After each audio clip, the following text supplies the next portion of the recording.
വിശേഷിപ്പിക്കുന്നത്.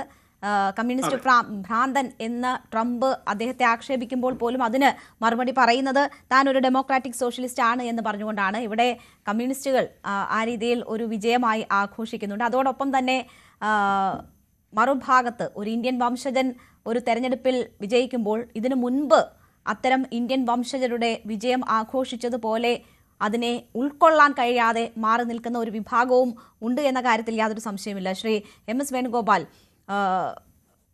നമ്മൾ പലപ്പോഴും ഇവിടെ ഇന്ത്യൻ വംശജർ മറ്റ് നാടുകളിൽ നേടുന്ന രാഷ്ട്രീയമായിട്ടുള്ള വിജയങ്ങളൊക്കെ വലിയ രീതിയിൽ ആഘോഷിക്കുമ്പോൾ മംദാനിയുടെ കാര്യത്തിൽ ഒരു വിയോജിപ്പ് അല്ലെങ്കിൽ അത് അത്രയും ആഘോഷിക്കപ്പെടേണ്ടതല്ല, ചേർത്ത് നിർത്തേണ്ടതല്ല എന്നൊരു തോന്നൽ ഉണ്ടായിപ്പോകുന്നത് എന്തുകൊണ്ടാണ്?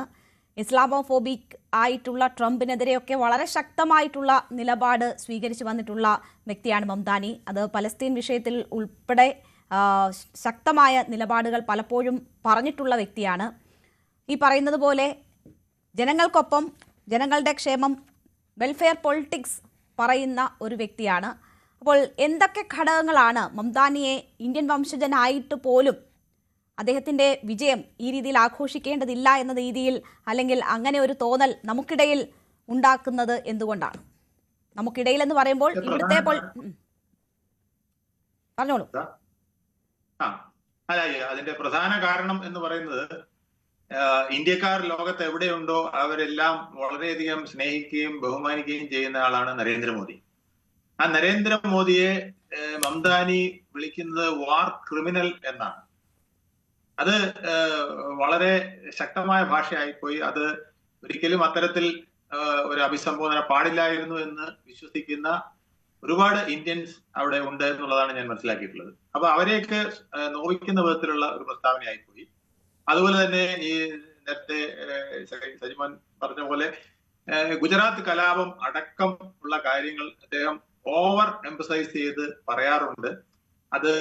അതും പലർക്കും ഫാക്ച്വലി അത് കറക്റ്റ് അല്ലാത്ത പലതും അവിടെ പറയുന്നു എന്നൊരു തോന്നലുണ്ട്.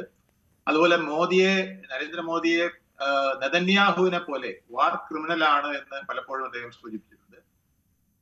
പിന്നെ ഇന്ത്യയോട് ചേർന്ന് നിൽക്കുന്ന ആൾക്കാരായ നെതന്യാഹു, ഈ ബെഞ്ചമിൻ നെതന്യാഹുവിനെ ഉൾപ്പെടെയുള്ളവരെ പറയുന്നത് ഇവരൊക്കെ വാർ ക്രിമിനൽ എന്ന നിലയ്ക്ക് ഇന്റർനാഷണൽ കോർട്ട് അറസ്റ്റ് ചെയ്യാനായിട്ട് തീരുമാനിച്ചത് വളരെ നല്ല കാര്യമാണ്. അതുപോലെ തന്നെ പുടിനെ അറസ്റ്റ് ചെയ്യാൻ തീരുമാനിച്ചത് നല്ല കാര്യമാണ്. ഇങ്ങനെയൊക്കെ ഒരു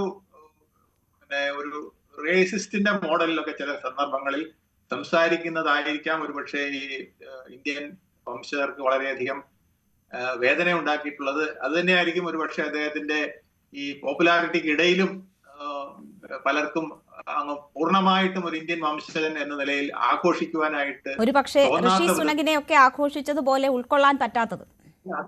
ഒരിക്കലും ഋഷി സുനകനുമായിട്ട് കമ്പയർ ചെയ്യാനേ പറ്റില്ല. സുനകൻ എന്ന് പറയുന്നത് ഇന്ത്യൻ പാരമ്പര്യത്തെയും ഇന്ത്യയുടെ ഭാരതീയ സംസ്കാരത്തെയും അതുപോലെ തന്നെ നമ്മുടെ രാഷ്ട്ര നേതാക്കളെയെല്ലാം പൂർണ്ണമായും ബഹുമാനിച്ചുകൊണ്ടുള്ള ഒരു നടപടിയും ഒരു സംസാരവുമാണ് ഉണ്ടായിരുന്നതെങ്കിൽ അതിന് തികച്ചും വിരുദ്ധമായതാണ് മംദാനിയുടെ സ്റ്റൈൽ വന്നിട്ടുള്ളത്. അത് തന്നെയാണ് ഒരുപക്ഷെ അമേരിക്കൻ ഇന്ത്യൻസിന്റെ ഇടയിൽ ഇത്രയധികം അദ്ദേഹത്തിനോട് ഒരു മമത കുറവ് ഉണ്ടാക്കിയിട്ടുള്ളത്. എന്നാൽ പോലും അദ്ദേഹത്തിന് ഈ വിജയം ലഭിക്കാനായിട്ട് ഇന്ത്യൻസിന്റെ വോട്ട് നല്ല രീതിയിൽ കിട്ടിയിട്ടുണ്ട്. അല്ലെങ്കിൽ ഇത്രയും 50% മേൽ വരുന്ന ഒരു വിജയം നേടാൻ കഴിയില്ല എന്നുള്ളത് ഉറപ്പാണ്. എന്തായാലും അപ്പോ ഇന്ത്യൻ വംശജനാണോ അല്ലയോ എന്നുള്ളതല്ല, അവർ ഉയർത്തുന്ന പൊളിറ്റിക്സ് എന്താണ്, അവരുടെ വിയോജിപ്പുകൾ എവിടെയാണ്, എങ്ങനെയാണ് എന്ന് നോക്കിക്കൊണ്ടാണ് പിന്തുണ എന്ന കാര്യം ഉറപ്പിക്കുകയാണ് ഈ സമീപനങ്ങൾ. ഓക്കെ, പകുതി അദ്ദേഹം ഇന്ത്യൻ വംശജനാണ്, സംശയമൊന്നുമില്ല. പകുതി അദ്ദേഹം ആഫ്രിക്കൻ ആണെങ്കിൽ പോലും. ശരി, ശ്രീ നിർമ്മൽ എബ്രഹാം, ഈ വിഷയത്തിൽ താങ്കളുടെ